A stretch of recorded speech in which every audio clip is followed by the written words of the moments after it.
حضرت ابو مالک فرماتے ہیں کہ میں ایک غریب باپ کا بیٹا تھا۔ میری بہنیں تھیں بہت۔ ایک دفعہ میری اماں مجھے ایک دھوبی کے دکان پہ لے گئی اور دھوبی سے کہا کہ میرے بیٹے کو کام سکھا دے۔ جب یہ کام سیکھ لے گا تو میں بھی اس کے لیے ایک چھوٹی سی دکان کھول لوں گی، اپنی بہنوں کا پیٹ پالے گا، اپنی بہنوں کے لیے رزق کمائے گا۔ حضرت امام ابو مالک فرماتے ہیں کہ میں گھر سے نکلتا تھا کام کے لیے، راستے میں حضرت امام ابو حنیفہ کا مدرسہ آتا، میں وہاں چمکتے چہرے دیکھتا، میرا بڑا دل کرتا، پر مجبوری تھی، بہنوں کے لیے رزق کمانا تھا، میں سیدھا چلا جاتا کام کو۔ اسی طرح جب بھی آتا حضرت ابو حنیفہ اکثر مجھے دیکھتے۔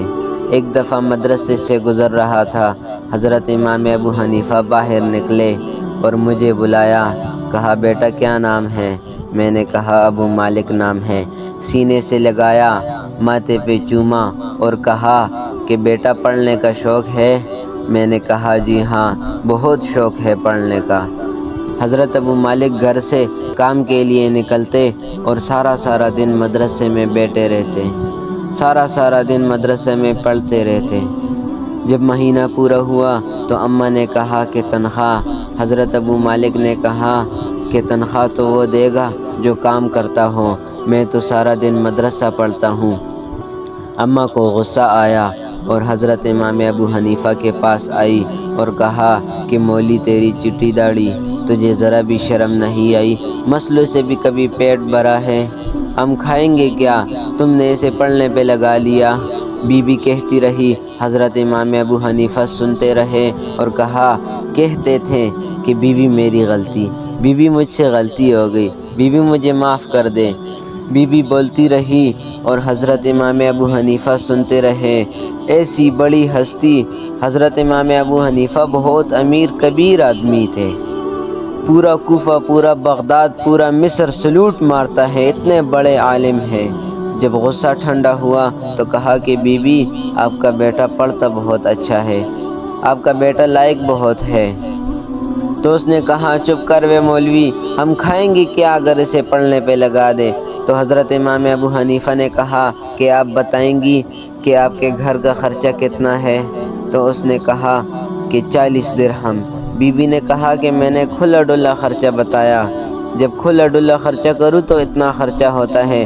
حضرت امام ابو حنیفہ نے کہا کہ پہلی سے پہلے تاریخ کو آپ کے گھر میں پیسے آ جایا کریں گے، آپ کو آنا بھی نہیں پڑے گا۔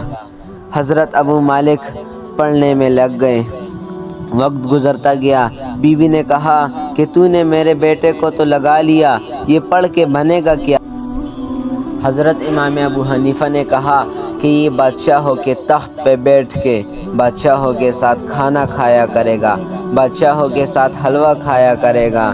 وقت گزرتا گیا، ابو مالک کہتے ہیں کہ میرے امام کا انتقال ہو گیا۔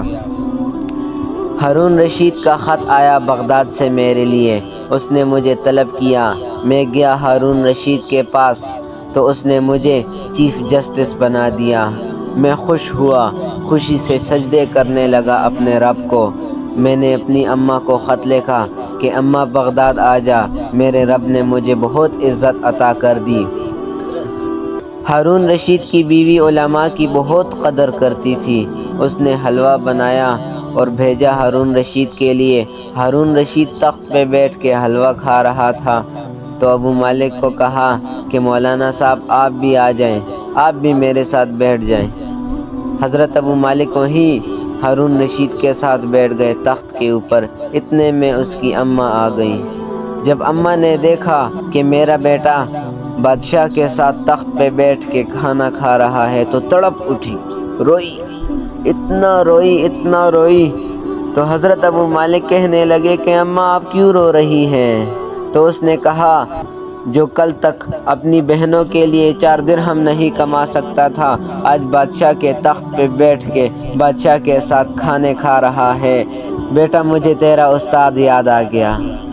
کئی سال پہلے اس نے کہا کہ میں نے جب اس سے پوچھا کہ تو نے اسے پڑھنے میں تو لگا لیا، یہ پڑھ کے بنے گا کیا؟ تو اس نے کہا کہ بادشاہوں کے تخت پہ بیٹھ کے بادشاہوں کے ساتھ کھانا کھایا کرے گا۔ اس میں تیرا کوئی کمال نہیں، اس میں سارا کمال تیرے استاد کا ہے، اس میں سارا کمال حضرت امام ابو حنیفہ کا ہے۔